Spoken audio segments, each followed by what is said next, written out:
ಯೂದನು ಬರೆದ ಪತ್ರ 1ನೇ ಅಧ್ಯಾಯ. ಪೀಠಿಕೆ. ಪಿತನಾದ ದೇವರ ಪ್ರೀತಿಯಲ್ಲೂ ಯೇಸುಕ್ರಿಸ್ತರ ಆಶ್ರಯದಲ್ಲೂ ಬಾಳುತ್ತಿರುವ ಭಕ್ತರಿಗೆ ಯೇಸುಕ್ರಿಸ್ತರ ದಾಸನೂ ಯಾಕೋಬನ ಸಹೋದರನೂ ಆದ ಯೂದನು ಬರೆಯುವ ಪತ್ರ. ದೇವರಿಂದ ಕರೆಹೊಂದಿರುವ ನಿಮಗೆ ಕರುಣೆಯೂ ಶಾಂತಿಯೂ ಪ್ರೀತಿಯೂ ಸಮೃದ್ಧಿಯಾಗಿ ಲಭಿಸಲಿ. ದುರ್ಬೋಧಕರು.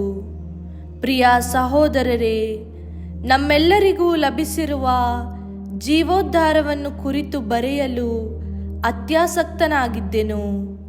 ಆದರೆ ದೇವಜನರಿಗೆ ಒಮ್ಮೆಗೆ ಶಾಶ್ವತವಾಗಿ ಕೊಡಲಾಗಿರುವ ವಿಶ್ವಾಸವನ್ನು ಕಾಪಾಡಿಕೊಳ್ಳುವುದಕ್ಕಾಗಿ ಹೋರಾಡಬೇಕೆಂದು ನಿಮ್ಮನ್ನು ಪ್ರೋತ್ಸಾಹಿಸಿ ಬರೆಯುವುದು ಅವಶ್ಯವೆಂದು ತೋರಿತು. ಏಕೆಂದರೆ ಕೆಲವರು ಕಳ್ಳತನದಿಂದ ನಿಮ್ಮ ಸಭೆಯೊಳಗೆ ಸೇರಿಕೊಂಡಿದ್ದಾರೆ.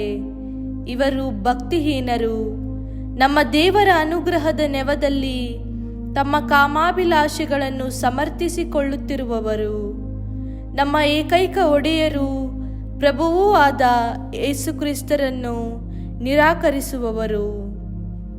ಇಂಥವರಿಗೆ ದಂಡನೆಯಾಗಬೇಕೆಂದು ಬಹಳ ಹಿಂದೆಯೇ ಪವಿತ್ರ ಗ್ರಂಥದಲ್ಲಿ ಲಿಖಿತವಾಗಿದೆ. ಇದನ್ನೆಲ್ಲ ನೀವು ಈಗಾಗಲೇ ಚೆನ್ನಾಗಿ ಅರಿತವರಾಗಿದ್ದೀರಿ.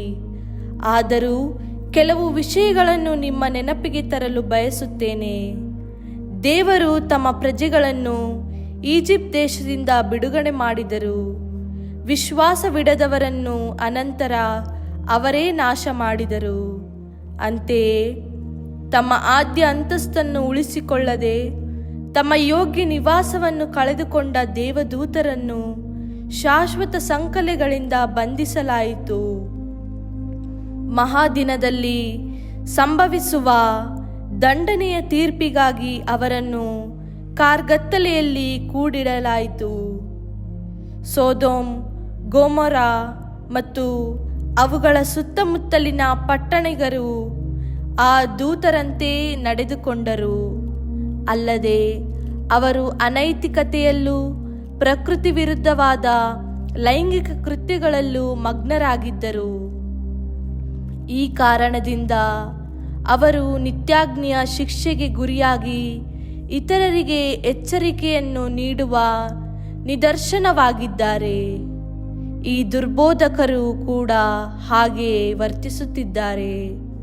ಕನಸು ಕಾಣುವವರಂತೆ ತಮ್ಮ ಶರೀರವನ್ನು ಪಾಪ ಕಳಂಕದಿಂದ ಮಲಿನವಾಗಿಸಿಕೊಳ್ಳುತ್ತಾರೆ. ಪ್ರಭುವಿನ ಅಧಿಕಾರವನ್ನು ಅಸಡ್ಡೆ ಮಾಡುತ್ತಾರೆ. ಸ್ವರ್ಗ ನಿವಾಸಿಗಳನ್ನು ದೂಷಿಸುತ್ತಾರೆ. ಪ್ರಧಾನ ದೇವದೂತ ಮಿಕಾಯೇಲನು ಇಂಥ ದೂಷಣೆಯನ್ನು ಆಡಲಿಲ್ಲ. ಮೋಶೆಯ ಪಾರ್ಥಿವ ಶರೀರದ ವಿಷಯದಲ್ಲಿ ಸೈತಾನನೊಡನೆ ವಾಗ್ವಾದ ಮಾಡಿದಾಗಲೂ ಅಂಥ ದೂಷಣೆಯನ್ನು ಆಡಲು ಧೈರ್ಯಗೊಳ್ಳದೆ ಸರ್ವೇಶ್ವರ ನಿನ್ನನ್ನು ಖಂಡಿಸಲಿ ಎಂದಷ್ಟೇ ಹೇಳಿದನು. ಆದರೆ ಈ ಜನರು ತಮಗೆ ಅರ್ಥವಾಗದ ಎಲ್ಲವನ್ನೂ ದೂಷಿಸುತ್ತಾರೆ. ವಿಚಾರಶೂನ್ಯ ಪ್ರಾಣಿಗಳಂತೆ ಸಹಜ ಪ್ರವೃತ್ತಿಯಿಂದ ಏನನ್ನು ತಿಳಿದುಕೊಳ್ಳುತ್ತಾರೋ ಅದರಿಂದಲೇ ನಾಶವಾಗುತ್ತಾರೆ. ಇವರ ದುರ್ಗತಿ ಭಯಂಕರವಾದುದು. ಇವರು ಕಾಯಿನನ ಮಾರ್ಗವನ್ನು ಹಿಡಿದಿದ್ದಾರೆ. ಲಾಭಕೋರರಾಗಿ ಬಿಳಾಮನ ಭ್ರಾಂತಿಯಲ್ಲಿ ಬೀಳಹೋಗುತ್ತಾರೆ. ಕೋರಹನಂತೆ ದಂಗೆ ಎದ್ದು ವಿನಾಶವಾಗುತ್ತಿದ್ದಾರೆ. ತಮ್ಮ ಮಿತಿ ಮೀರಿದ ಮದ್ಯಪಾನಾಸಕ್ತಿಯಿಂದ ನಿಮ್ಮ ಪ್ರೇಮ ಭೋಜನ ಕೂಟಗಳಲ್ಲಿ ಇವರು ಕಳಂಕಪ್ರಾಯರಾಗಿದ್ದಾರೆ. ತಮ್ಮ ಕುರಿಗಳನ್ನು ತೊರೆದು ಹೊಟ್ಟೆಯೊರೆದುಕೊಳ್ಳುವ ಕುರುಬರಂತಿದ್ದಾರೆ. ಇವರು ಬಿರುಗಾಳಿಗೆ ಚದುರಿ ಹೋಗುವ ನೀರಿಲ್ಲದ ಮೋಡಗಳು, ಎಲೆಗಳು ಉದುರಿ ಫಲ ಬಿಡದೆ ಬಾಡಿ ಹೋಗಿ ಬೇರು ಸಹಿತ ಕಿತ್ತು ಬೀಳುವ ಶರತ್ಕಾಲದ ಮರಗಳು, ತಮ್ಮ ನಾಚಿಕೆಗೇಡಿತನದ ನೊರೆಯನ್ನು ಕಾರುವ ಸಾಗರದ ಹುಚ್ಚುತೆರೆಗಳು, ದಿಕ್ಕುಗೆಟ್ಟ ತಾರೆಗಳಿವರು. ಇವರಿಗಾಗಿ ಕಾದಿದೆ ನಿರಂತರ ಕಾರ್ಗತ್ತಲಿನ ಕಂದಕ. ಇವರ ವಿಷಯವಾಗಿ ಆದಾಮನ 7ನೆಯ ತಲೆಮಾರಿನ ಹನೋಕನು, ಇಗೋ ಸರ್ವೇಶ್ವರ ತಮ್ಮ ಅಸಂಖ್ಯಾತ ಪರಿಶುದ್ಧ ದೂತರ ಸಮೇತ ಆಗಮಿಸುವರು, ಎಲ್ಲರಿಗೂ ನ್ಯಾಯ ತೀರ್ಪು ಕೊಡುವರು. ಭಕ್ತಿಹೀನರು ತಮಗೆ ವಿರುದ್ಧ ಮಾಡಿದ ಎಲ್ಲ ದುಷ್ಕೃತ್ಯಗಳನ್ನು ಮತ್ತು ಪಾಪಿಷ್ಠರು ತಮಗೆ ವಿರುದ್ಧವಾಗಿ ಆಡಿದ ಎಲ್ಲ ದೂಷಣೆಗಳನ್ನು ಖಂಡಿಸಲು ಬರುವರು ಎಂದು ಪ್ರವಾದಿಸಿದ್ದಾನೆ. ಈ ದುರ್ಬೋಧಕರು ಗೊಣಗುಟ್ಟುವವರು, ಅತೃಪ್ತರು, ದುರಾಶೆಗಳಿಗೆ ಬಲಿಯಾದವರು, ಬಡಾಯಿ ಕೊಚ್ಚಿಕೊಳ್ಳುವವರು, ಸ್ವಪ್ರಯೋಜನಕ್ಕಾಗಿ ಮುಖಸ್ತುತಿ ಮಾಡುವವರು. ಎಚ್ಚರಿಕೆಯ ಮಾತುಗಳು. ಪ್ರಿಯರೇ, ನಮ್ಮ ಪ್ರಭುವಾದ ಕ್ರಿಸ್ತ ಯೇಸುವಿನ ಪ್ರೇಷಿತರು ನಿಮಗೆ ಮುಂಚಿತವಾಗಿ ತಿಳಿಸಿದ ಮಾತುಗಳನ್ನು ನೆನಪು ಮಾಡಿಕೊಳ್ಳಿ.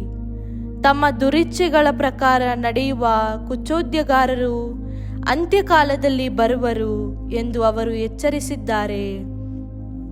ಇವರು ನಿಮ್ಮಲ್ಲಿ ಭಿನ್ನ ಭೇದವನ್ನು ಉಂಟು ಮಾಡುವವರು, ಪ್ರಾಪಂಚಿಕ ವಿಷಯಾಸಕ್ತರು, ಪವಿತ್ರಾತ್ಮರಹಿತರಾಗಿ ಬಾಳುವವರು.